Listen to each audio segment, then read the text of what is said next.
Too much attention perhaps has been given to the word nationalisation. If you look at what's happening around the world, resource nationalism is actually very much accepted as a necessary way for the state to extract appropriate rent from resources that by definition are limited in lifespan, and maybe we need to think about those definitions. I also am concerned that there's an inadequacy of facts that inform the debate, and maybe we need to distill those facts so that we can objectively assess what can and cannot be done rather than relying upon prejudice and uninformed views on all sides. I think what we can agree is that South Africa is blessed with extraordinary and unmatched endowments with respect to its mineral resources.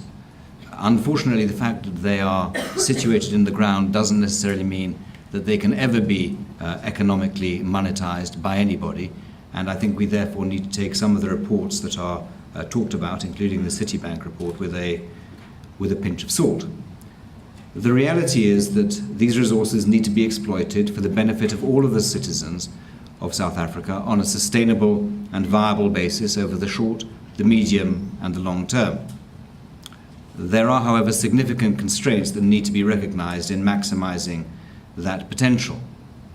And that's particularly when set against the specific challenges that confront South Africa, including poverty, unemployment, access to basic social services, the need to uphold human rights and dignity, and clear and growing inequality within the country.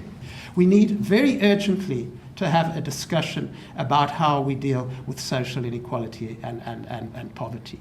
I think that we have an opportunity at the moment, both in the mining industry and everywhere else. I think that what is passing for the moment as nationalisation, as demands for redistribution and nationalisation, is, as I say, simply demands for redistribution within a very small circle.